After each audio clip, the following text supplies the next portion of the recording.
In the U.S. today, the income inequality gap continues to increase. People are drowning in debt for various reasons and need creative solutions in order to respond to the situation. Today, our guest will share of his vision and commitment of financial literacy and how people of faith can be informed to respond. Please stay tuned.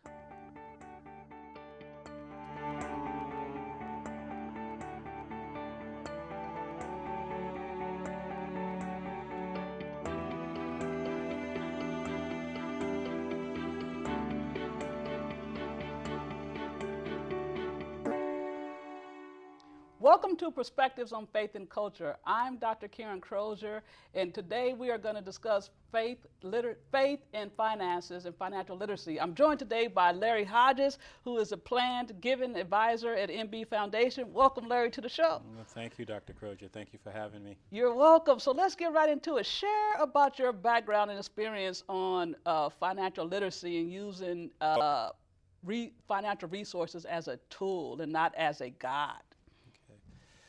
Well, basically, Dr. Crozier, I got started down this road of financial literacy as a financial advisor with Merrill Lynch, Bank of America Merrill Lynch, back in the mid-'80s.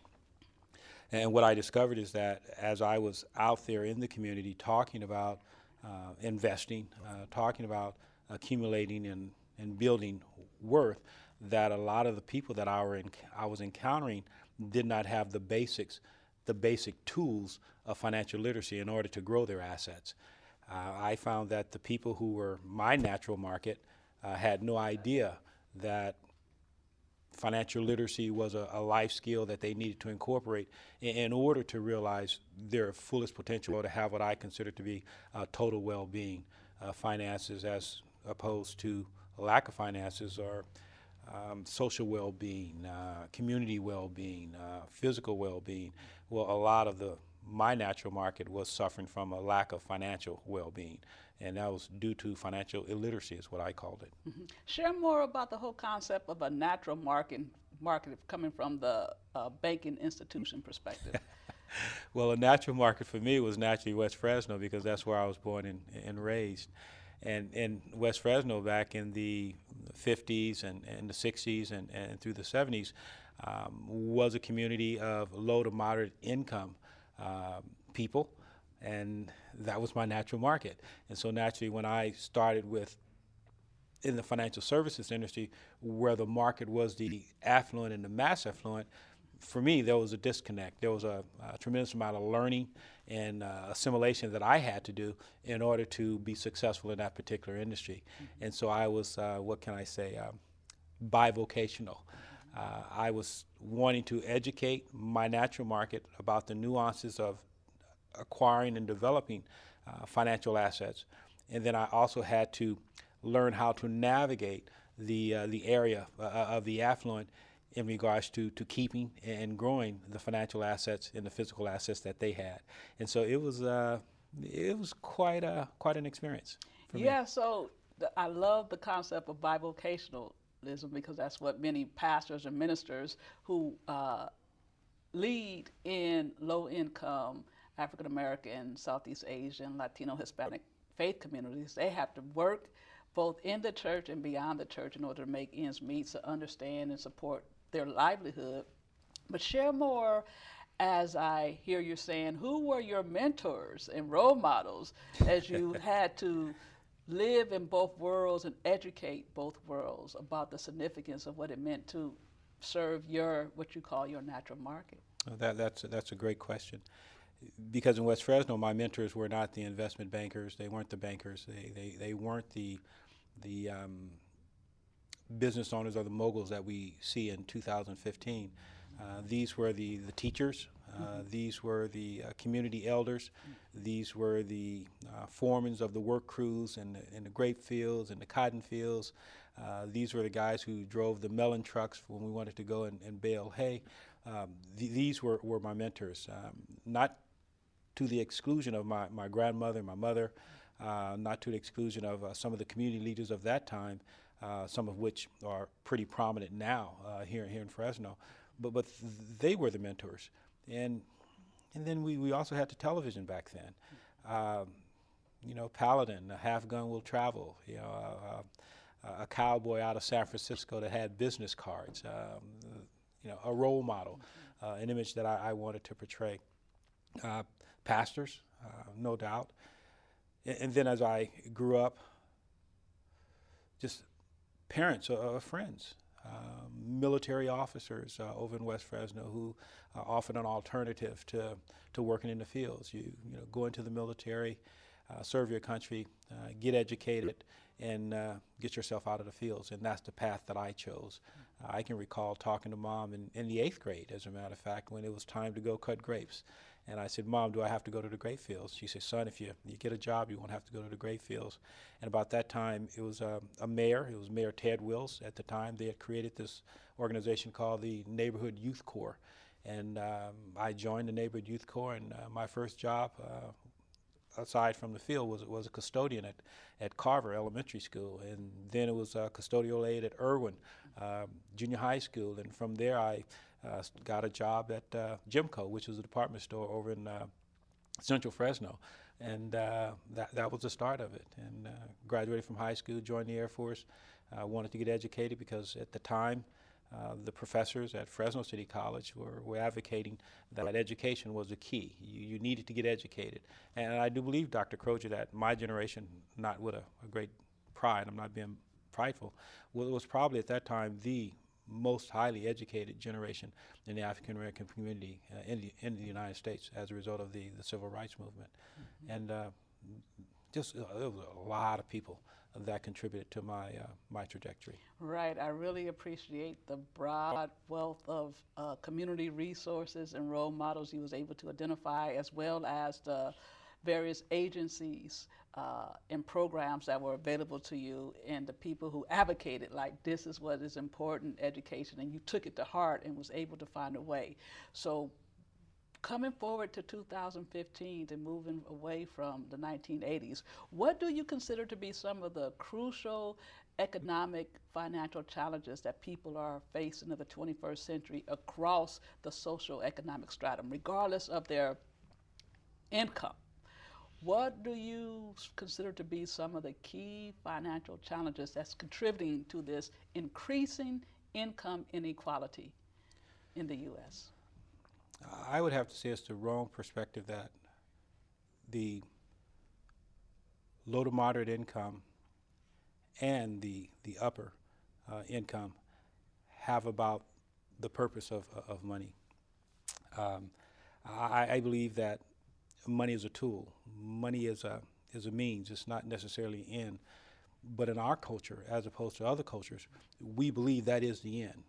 And we all agree that money's power. I believe that finances are the living skill of knowing how to manage money, knowing how much is enough, recognizing that money is a tool, and how to effectively utilize that tool is probably not the single most important variable as to the disparity of the high income versus the low income, but I think it is a contributing factor. I believe for us, my natural market, the mentality that we have to cultivate is that we need to learn how to navigate the nuances of the financial markets, but more importantly, we need to recognize that of and in itself, money is not going to buy us sustainable happiness. At a minimum, it's going to give us a temporary respite from what's going on in the world, but it's not going to bring us happiness.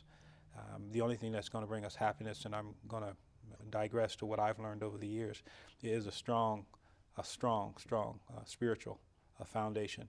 And to that end, I would tell my natural market is that what they need to do is they need to go to the primary financial planning book in the world, and that's God's Word.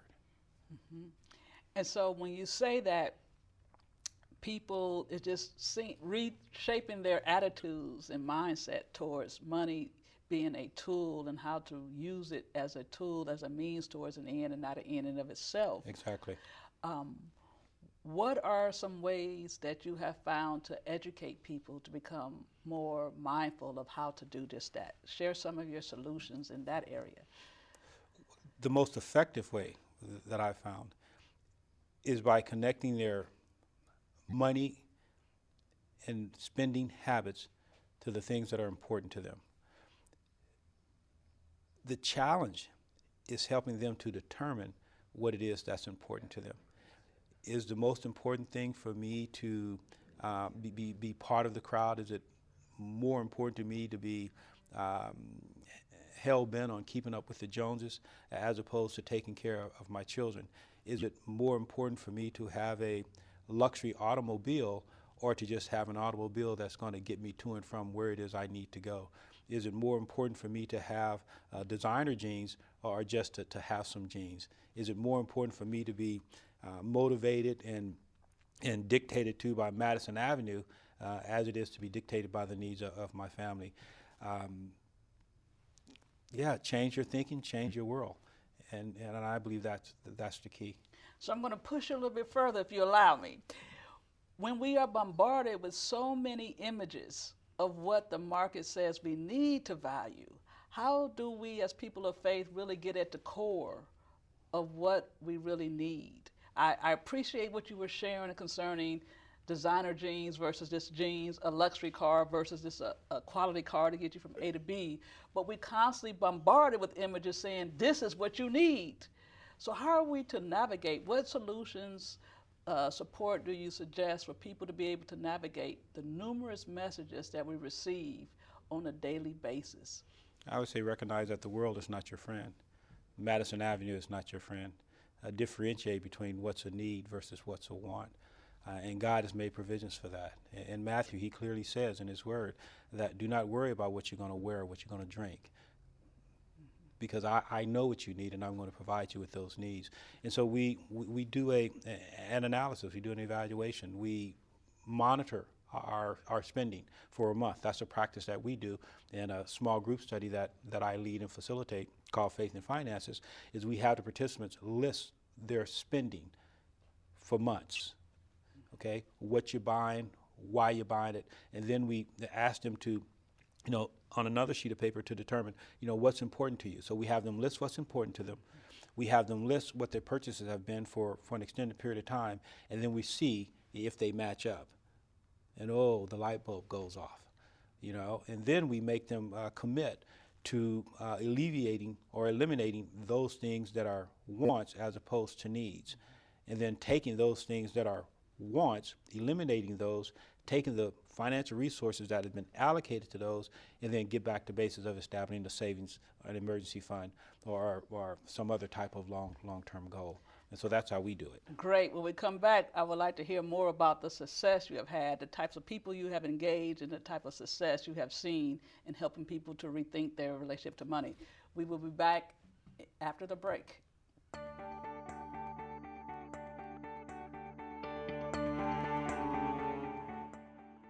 KNXT thanks all its loyal viewers and respected businesses who have supported your Catholic television station. Now you can support KNXT with program underwriting by having your name, your company's name, or organization associated with your favorite program. Detailed information about you or your company will appear before and after each program or day part you select. Keep the quality and spiritual message alive and make a difference. Call 559-488-7440 today or go online at knxt.tv to find out more about program underwriting on KNXT.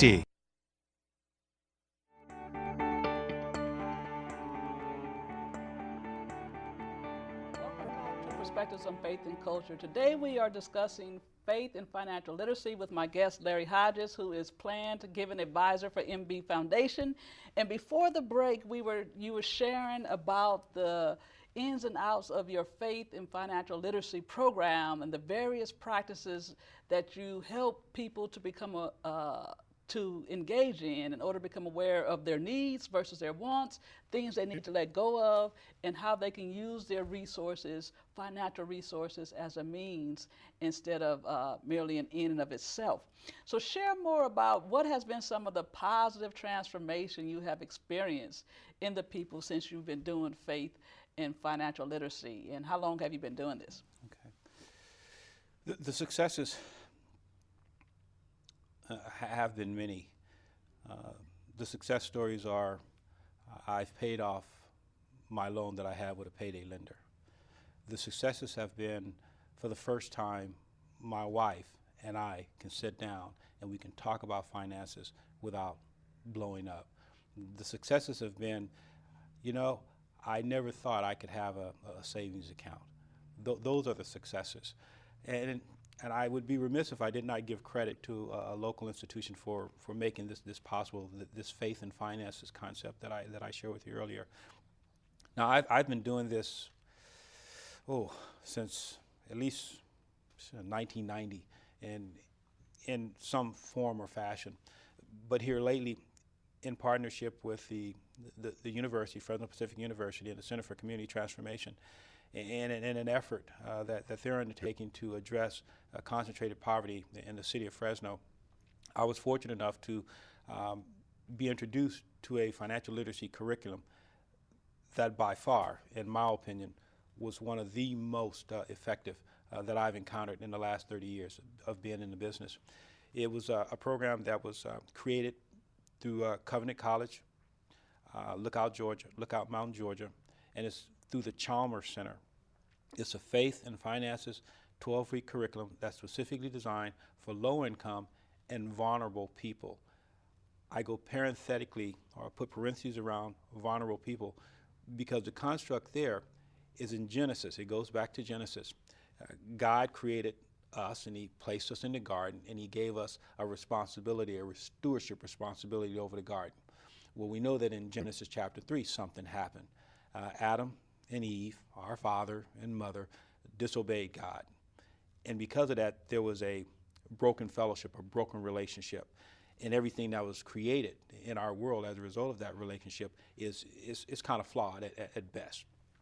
Well, this particular program works on that premise, that because of the fall, all of our systems are broken. And since the fall, God has been attempting and will eventually reconciling us back to him through Jesus Christ. And he's decided to use our finances as a medium of that reconciliation. And so what that tells us is that not only are the low and moderate income or the poor people affected by finances, but also the affluent are affected by finances, because they too have this broken relationship, because the Bible clearly says that all have sinned and fallen short of the glory of God. So we're all broken. So I say that to say this. What we do in this particular program is to connect faith with finances because of the fall. Mm-hmm. And we have our participants, or the curriculum have the participants come to a realization that they don't have to feel shame. They don't have to feel guilt. They don't have to feel like God doesn't love them because they're poor, because everyone is poor. It's just that they don't have the financial means, the financial wherewithal to get what they need, when they need it, and how they want it, as opposed to those who do. And it's just a phenomenal program. And we see, again, it's all about relationships. We see relationships restored, the vertical relationship and the horizontal relationships. And then the savings and the payday lenders, the tension in the households, those things are just a byproduct of that, what can I call it, that bringing together, or that repairing of that relationship. And that's why this program is so powerful. Have you worked with the population who have a job but doesn't make enough money to make ends meet?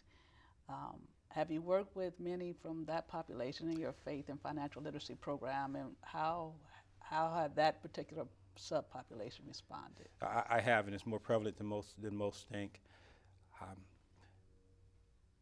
Because we have this juxtaposition in our life, because of the brokenness, because we're driven by, Madison Avenue, or we're driven by the dissatisfaction of ourselves, and so we feel that we have to bring on stuff. We believe that the stuff will pacify us, and we believe that the stuff dictates, the quality of our life based on the quantity of things that we have, and so we live beyond our means.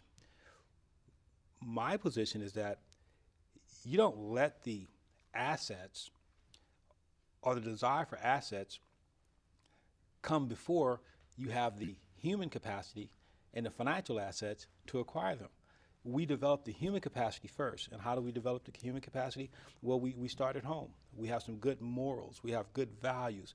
We learn about how to budget. We go to school and we get educated so that we can get a higher paying job. And once we get a higher paying job, well, then we let our lifestyle be dictated by the amount of money we earn, not our lifestyle dictating how much money we need to earn, if that makes any sense.